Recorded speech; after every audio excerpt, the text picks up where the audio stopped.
मित्रांनो, आजच्या या व्हिडिओच्या माध्यमातून आपण ITI इलेक्ट्रॉनिक्स या व्यवसायाची दिनचर्या बघणार आहोत।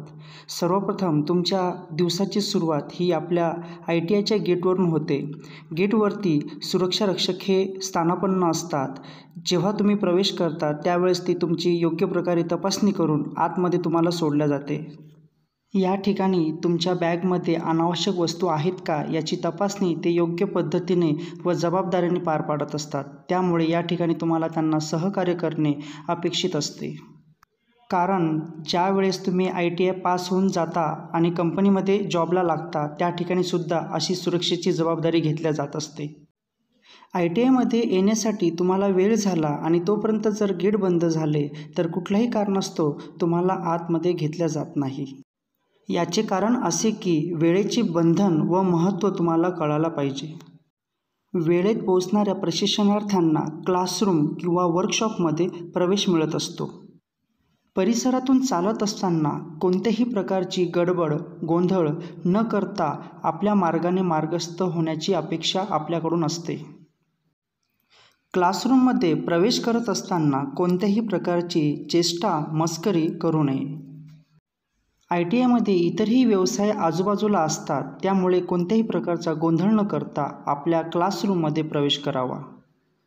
आपले निदेशक येण्याच्या 5 मिनिटांपूर्वी आपण क्लासरूममध्ये उपस्थित असणे अपेक्षित असते। क्लासरूममध्ये मिळालेल्या जागेवरती शांतपणे बसून राहावे।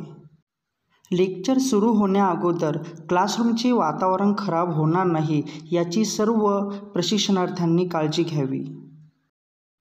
परंतु विद्यार्थ्याचा गुणधर्म असतो क्लास सुरू होण्याअगोदर गडबड गोंधळ करणे, परंतु होईल तेवढी दक्षता घ्यावी। तुम्हाला दिलेल्या टाईमटेबलनुसार निदेशक त्या ठिकाणी क्लास घेण्यासाठी उपस्थित होत असतात। निदेशक क्लासरूममध्ये उपस्थित होताच त्यांचे आदराने स्वागत करावे। भारतीय परंपरेनुसार शिक्षक वर्गामध्ये येताच आपण उभे राहून त्यांचे स्वागत करतो। हे करण्यामागील याचे काय कारण असू शकते हे मला कमेंट्स बॉक्समध्ये ते सांगा। निदेशक क्लासरूममध्ये आल्यानंतर तुमच्या व्यवसायाच्या सिलेबसनुसार प्रत्येक टॉपिकचे थेअरी या विषयाचे ज्ञान देत असतात। प्रॅक्टिकल करण्याअगोदर त्या टॉपिकची थेरॉटिकली माहिती घेणे गरजेचे असते। थेरॉटिकली माहिती झाल्यानंतर त्याच्यावरील प्रॅक्टिकल करणे आपल्याला सोपे जाते। चालू असलेल्या व्हिडिओमध्ये सर आपल्याला AC व DC या टॉपिकची थेरॉटिकली माहिती देत आहेत। ही माहिती आपल्याला समजल्यानंतर याच्या आधारावरील प्रॅक्टिकल करणे सोपे जाते। टॉपिक संदर्भात तुम्हाला काही शंका असल्यास निदेशकाकडून ती शंका दूर करून घ्यावी। तुम्हाला काही शंका नसल्यास निदेशक या संदर्भात काही फीडबॅक क्वेश्चन तुम्हाला विचारू शकतात। टॉपिक संपल्यानंतर फीडबॅक चेक करण्यासाठी निदेशक तुम्हाला अशा पद्धतीने उभे करून प्रश्न विचारू शकतात। टॉपिक समजला असेल तर त्या संदर्भातील निसंकोचपणे उत्तरे द्यावी। काही शंका असल्यास निदेशकांना ती त्या ठिकाणी विचारून घ्यावी। एखाद्या प्रश्नाचे उत्तर न आल्यास समजले नसल्याचे कबूल करावे व ती शंका दूर करून घ्यावी। लेक्चर झाल्यानंतर अर्ध्या तासाकरता जेवणाची सुट्टी होते। त्यावेळेस सोबत आणलेला टिफिन व पाण्याची बॉटल घेऊन संस्थेच्या परिसरामध्ये जेवण करावे। जेवणाला बसत असताना संस्थेच्या परिसरातील स्वच्छ भाग निवडावा आणि त्या ठिकाणी शांततेत जेवण करावे। जेवण झाल्यानंतर कुठेही कागद व कचरा टाकू नये। जेवण झाल्यानंतर प्रॅक्टिकल करण्याकरता लगेचच वर्कशॉपमध्ये हजर व्हावे। वर्कशॉपमध्ये प्रवेश करताना कोणत्याही प्रकारची गडबड व गोंधळ करू नये व आपल्याला दिलेल्या ठिकाणी शांततेत बसून राहावे। प्रॅक्टिकल करण्यासाठी लागणारे सर्व हँड टूल्स नेहमी आपल्यासोबत असू द्यावेत। प्रॅक्टिकल सुरू होण्याअगोदर थेरॉटिकली आपल्याला काय शिकविले होते याच्याबद्दलची रिव्हिजन निदेशक घेत असतात। शिकविलेल्या थेअरीनुसार या ठिकाणी आता प्रात्यक्षिक घेतल्या जाणार आहे। त्या प्रात्यक्षिकाचा डेमो दाखविण्यासाठी तुम्हाला निदेशक प्रॅक्टिकल टेबलजवळ बोलवतील। थेअरीमध्ये शिकवलेल्या पॉईंटची तुलना प्रॅक्टिकलमध्ये वापरण्यात येणाऱ्या घटक भागांशी केली जाते. सर्वप्रथम प्रॅक्टिकलकरता वापरण्यात येणाऱ्या साहित्यांची ओळख तुम्हाला करून दिली जाते. प्रात्यक्षिकाकरता तयार करण्यात येणाऱ्या सर्किटची माहिती तुम्हाला दिली जाते. त्या सर्किटचे वर्किंग कशा पद्धतीने होते याबद्दलची माहितीसुद्धा यामध्ये करून दिल्या जाते. हे प्रॅक्टिकल करण्याकरता कोणकोणत्या प्रकारची सेफ्टी पाळावी याबद्दलची सुद्धा माहिती दिल्या जाते. त्या प्रात्यक्षिकाकरता वापरण्यात येणाऱ्या हँड टूलची सुद्धा माहिती करून दिल्या जाते. या प्रॅक्टिकलची प्रोसिजर कशा पद्धतीने करावी हे सर्वप्रथम निदेशक आपल्याला करून दाखवितात. या प्रॅक्टिकलकरता वापरण्यात येणाऱ्या मीटरचे रीडिंग कशा पद्धतीने घ्यावे हे निदेशक आपल्याला समजून सांगत असतात. निदेशक प्रॅक्टिकल समजून सांगत असताना आपण सुद्धा काळजीपूर्वक ते समजून घ्यावे, कारण निदेशकांनी समजून सांगितल्यानंतर हे प्रॅक्टिकल आपल्याला स्वतः करून बघायचे आहेत. प्रॅक्टिकल करत असताना दिलेल्या दक्षता पाळाव्या अशा सूचना आपल्याला निदेशक देत असतात. निदेशकांनी प्रॅक्टिकल करण्याच्या सूचना दिल्यानंतर आपण आपल्या जागेवर जाऊन शांतपणे प्रॅक्टिकल करण्यास सुरुवात करावी. प्रॅक्टिकल करत असताना कोणतीही प्रकारची चेष्टा मस्करी करू नये, कारण आपण इलेक्ट्रिक संदर्भात प्रॅक्टिकल करत असल्यामुळे या ठिकाणी याची दक्षता घ्यावी. इलेक्ट्रॉनिक्स व्यवसाय 2 वर्षाचा असल्यामुळे या 2 वर्षामध्ये आपणास वेगवेगळ्या प्रकारचे प्रॅक्टिकल शिकवले जातात. समोरील प्रोजेक्टमध्ये तुम्हाला पॅसिव्ह व ॲक्टिव्ह कॉम्पोनंट्स दिसत आहेत. या ठिकाणी लॅन केबल टेस्टर तयार झाल्याचे दिसून येत आहे.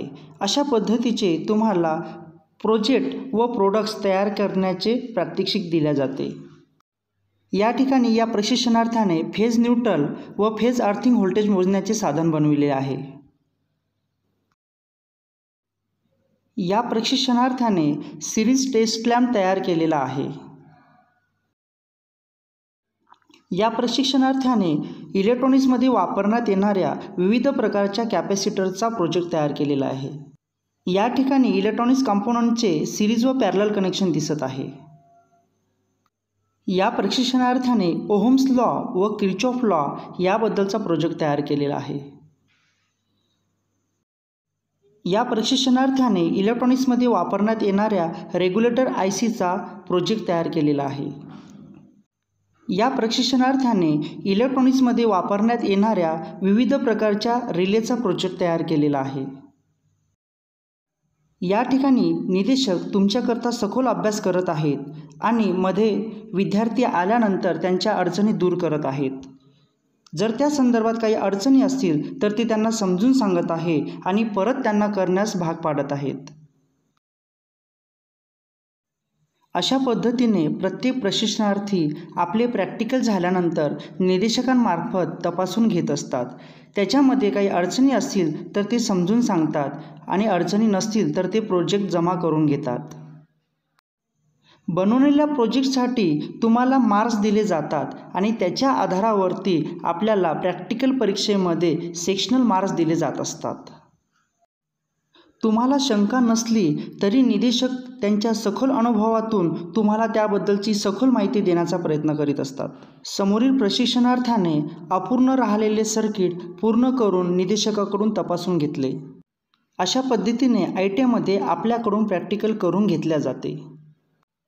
जर तुम्हाला सुद्धा इलेक्ट्रॉनिकची अशी आवड असेल आणि तुम्हाला सखोल ज्ञान घ्यायचं असेल तर तुम्ही आमच्या ITमध्ये इलेक्ट्रॉनिक्स व्यवसायामध्ये प्रवेश घेऊ शकता. समोर दिसत असलेल्या प्रशिक्षणार्थींकडून या प्रॅक्टिकल संदर्भातील विविध प्रश्न तिला विचारण्यात येत आहे. त्या सर्किटमध्ये वापरण्यात येणारे कॉम्पोनंट्स कशा पद्धतीने काम करतात, ते सर्किट कशा पद्धतीने काम करतात, काही शंका तुला आहे का या संदर्भात तिला माहिती विचारल्या जात आहे. अशा पद्धतीने प्रॅक्टिकल झाल्यानंतर तुमचे प्रोजेक्ट जमा होतात व 5 वाजेची सुट्टी झाल्यानंतर तुम्हाला घरी सोडण्यात येते. त्यानंतर प्रशिक्षणार्थी आपापले टूलकिट व्यवस्थित बॅगमध्ये भरून निघायची तयारी करत असतात. वर्कशॉप सोडण्या अगोदर सर्व साहित्य आपण घेतले किंवा नाही याची तपासणी करून घ्यावी व बाहेर निघत असताना शांततेत बाहेर प्रवेश करावा. बाहेर जाण्या अगोदर तुम्हाला दिलेल्या खुर्च्या, टेबल, स्टूल व्यवस्थित लावून जावे. त्यानंतर वर्कशॉपमध्ये असलेल्या खिडक्या, दरवाजे व्यवस्थितपणे बंद करून घ्यावे, जेणेकरून कुठल्याही प्रकारचे पक्षी, उंदीर आतमध्ये प्रवेश करणार नाही. जाण्या अगोदर लाईट, फॅन्स ऑफ करून जावे. क्लासरूम बंद करताना व्यवस्थित लॉक लावून घ्यावे. ही जबाबदारी क्लासरूमच्या CRकडे दिल्या जाते. लॉक लावल्यानंतर लॉकला पूर्णपणे सील लावून घ्यावे आणि चाबी कीबोर्डमध्ये जमा करून घ्यावी.